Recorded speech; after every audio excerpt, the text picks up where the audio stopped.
Haleluya, puji Tuhan, saudara-saudara kasih Tuhan. Salam sejahtera, kasih Tuhan Yesus Kristus.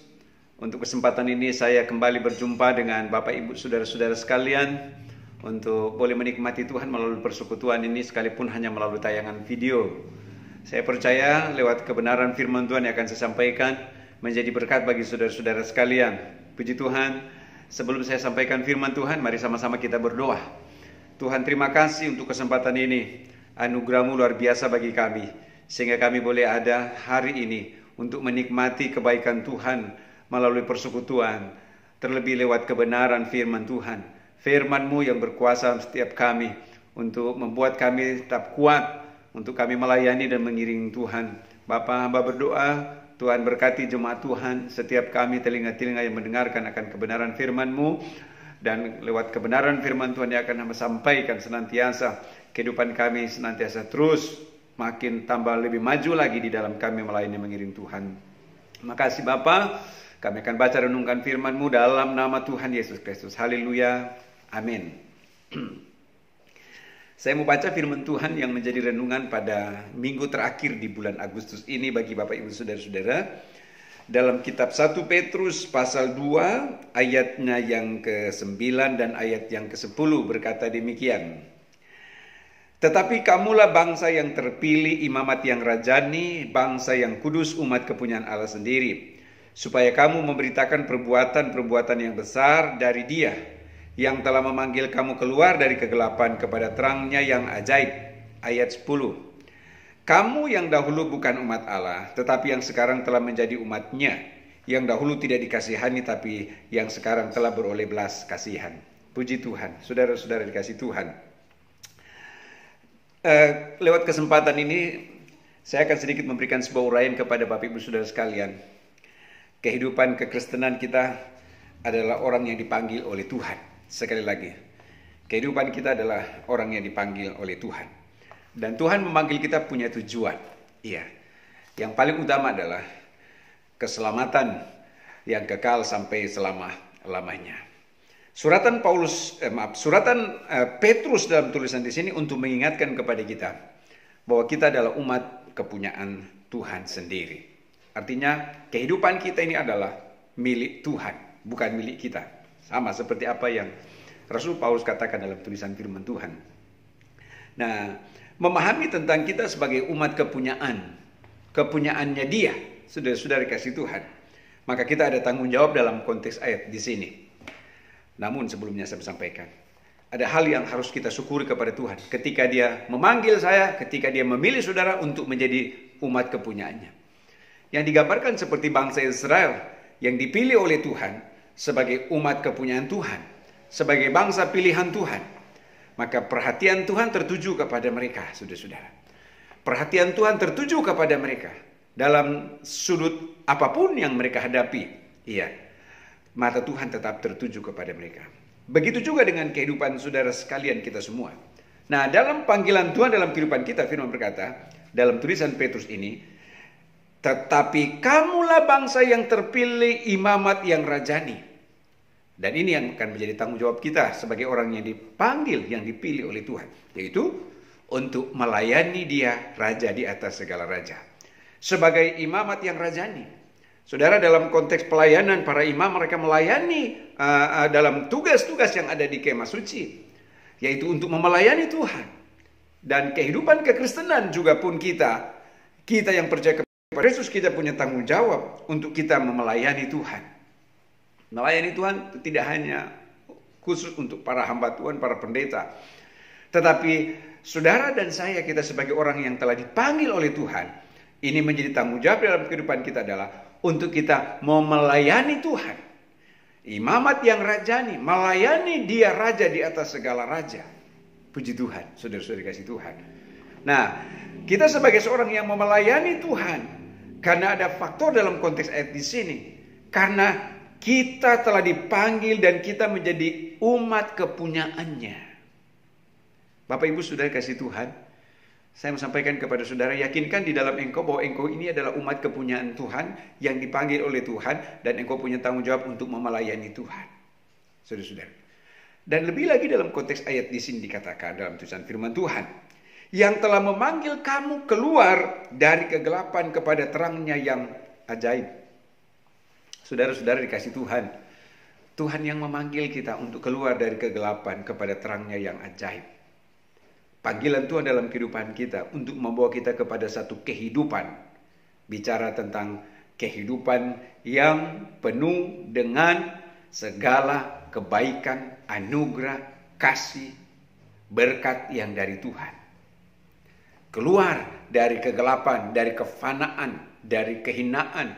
Keluar dari hal-hal yang mengikat kita sehingga membuat kita selalu tidak berdaya untuk melepaskan kita bawa kepada satu kemenangan. Itulah firman berkata, Dia yang telah memanggil kamu keluar. Puji Tuhan. Keluar dalam pengertian untuk membawa saudara makin lebih lagi untuk melihat kemuliaan Tuhan. Saudara, kita tidak selamanya ada di bumi ini, saudara kasih Tuhan. Sebagai orang yang dipanggil oleh Tuhan untuk masuk dalam rencana Tuhan, ini adalah bagian orang-orang yang dipanggil keluar. Ketika kita ada di dunia ini, Alkitab mengatakan untuk kita tidak menjadi sama seperti dunia ini. Karena kita adalah orang-orang yang dikhususkan sebagai orang yang spesial, yang istimewa di mata Tuhan. Saudara-saudara kasih Tuhan. Mengapa? Karena kita adalah kepunyaan Tuhan. Kita adalah milik Tuhan. Saudara-saudara kasih Tuhan. Bukan milik dunia ini. Dan bukan juga milik saya sendiri. Tetapi Tuhan yang mempunyai kehidupan saya ini. Lalu kemudian ayat selanjutnya, ayat 10. Kamu yang dahulu bukan umat Allah, tetapi yang sekarang telah menjadi umatnya. Nah, ketika kita dijadikan sebagai umat Tuhan, ketika kita dijadikan sebagai milik kepunyaan Tuhan, tadi sudah sedikit saya singgung, maka ada keistimewaan. Ya, ada keistimewaan. Ada hal yang spesial yang dari Tuhan, yang Tuhan berikan kepada kita. Dan saya percaya saudara-saudara, Bapak Ibu Saudara, ketika kita percaya terima Yesus sebagai Tuhan dan Juru Selamat, maka engkau menjadi pribadi yang paling berharga seperti apa yang ditulis dalam tulisan firman Tuhan dalam kitab Yesaya. Ketika Tuhan berkata kepada Yakub, engkau berharga di mataku dan engkau paling mulia. Saudara-saudara, Yakub ini bicara tentang bangsa Israel pun juga. Saudara-saudara, begitu juga dengan kehidupan saudara dan saya. Ketika kita menerima panggilan Tuhan dalam kehidupan kita, maka kita menjadi berharga di mata Tuhan. Yang dahulu kamu bukan umat Allah, tetapi sekarang telah menjadi umatnya. Pemeliharaan, pertolongan, pembelaan yang dari Tuhan, saya percaya. Jadi bahagian saudara-saudara sekalian. Lalu ayat ini berkata selanjutnya, yang dahulu tidak dikasihani, tapi yang sekarang telah beroleh belas kasihan. Puji Tuhan. Saya pernah berulang-ulang dalam satu kesempatan dalam pelayanan bahwa kita membutuhkan belas kasihan Tuhan, bukan belas kasihan manusia. Iya, karena belas kasihan manusia terbatas. Ketika itu manusia mengasihani sama manusia dalam waktu-waktu tertentu, tetapi belas kasihan Tuhan tidak dibatasi oleh apapun. Dan setiap manusia kita membutuhkan belas kasihan Tuhan. Dan kalau kita hidup sekarang ini kan karena belas kasihan Tuhan, saudara-saudara kan? Iya, kita ada semua karena anugerah Tuhan. Dalam tulisan Paulus berkata, ku ada, ya, dalam tulisan kitab Paulus, dalam tulisan kitab Korintus saya baca deh. Ya, buat saudara-saudara sekalian. Ya. Dalam tulisan firman Tuhan dalam kitab Korintus, 1 Korintus pasal 15 ayat 10 dikatakan begini. Tetapi karena kasih karunia Allah, aku adalah sebagaimana aku ada sekarang. Iya, diakui bahwa Tuhan yang memanggil saya, Tuhan yang memanggil saudara, maka kita memperoleh kasih karunia yang dari Tuhan. Dan itu kita dapatkan, dan itu kita miliki dalam kehidupan kita. Itu semua karena anugerahnya. Puji Tuhan, saudara-saudara kasih Tuhan. Dalam tulisan firman Tuhan berkata, tapi karena kasih karunia Allah, aku adalah sebagaimana ada sekarang. Nah, saya kembali hubungkan dengan apa yang ditulis dalam tulisan firman Tuhan. Kamu yang dahulu bukan umat Allah, dan kamu yang dulu tidak dikasihani, tapi kamu sekarang telah menjadi umat Allah, dan kamu sekarang telah beroleh belas kasihan Tuhan. Bapak Ibu, saudara-saudara sekalian, dan lebih khusus jemaat GPD Sola Gracia yang ada di manapun saudara-saudara berada.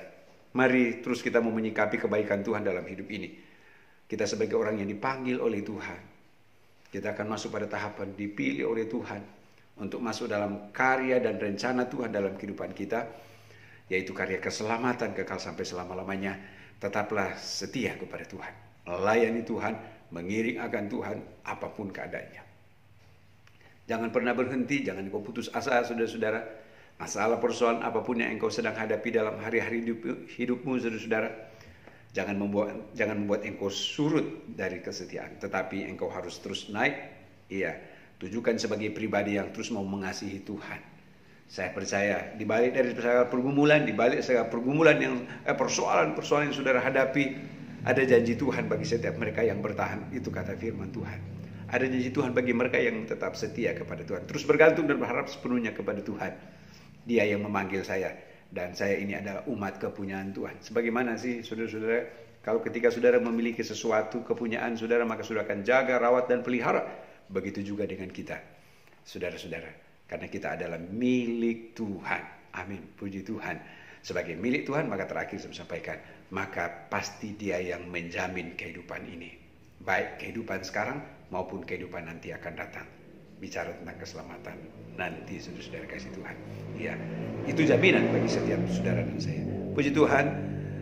Saya mau sampaikan salam saya kepada Bapak Ibu saudara sekalian, jemaat Tuhan yang ada di rumah, saudara-saudara.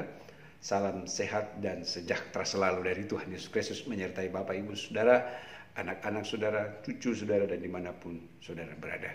Tuhan Yesus memberkati. Saya mau berdoa. Kami bersyukur kepada Tuhan untuk kesempatan ini lewat kebenaran firman-Mu, untuk mengingatkan kami bahwa kami adalah umat kepunyaan Tuhan yang telah dipanggil, dipilih oleh Tuhan untuk kami mau melayani Tuhan, mau setia kepada Tuhan. Tuhan, kami minta kekuatan yang dari Tuhan, Tuhan terus berikan bagi kami, untuk kami terus mampu, agar kami terus mampu melangkah, berjalan di tengah dunia yang jahat ini. Tuhan, hamba berdoa untuk jemaat Tuhan yang ada di rumah, dimanapun mereka berada. Tuhan, lawati setiap pribadi lepas pribadi, terus mereka dipulihkan dan terus mereka makin lebih mengasihi Tuhan. Kehidupan mereka terus makin setia kepada Tuhan, dan semua mereka terus ada dalam perlindungan Tuhan. Terima kasih, berkatilah umat-Mu dalam tugas pekerjaan, apa yang mereka kerjakan layak berkenan di hadapan-Mu. Tuhan, sumber segala berkat, balas berkat berlipat kali ganda dalam setiap kehidupan mereka. Terima kasih Bapa, kami syukurkan semua berkat dan pertolongan-Mu. Kami serahkan semua jemaat dalam tangan Tuhan. Tuhan tilik mereka dalam nama Tuhan Yesus Kristus. Haleluya, amin. Tuhan Yesus memberkati saudara-saudara sekalian, Bapak Ibu yang ada di rumah. Amin.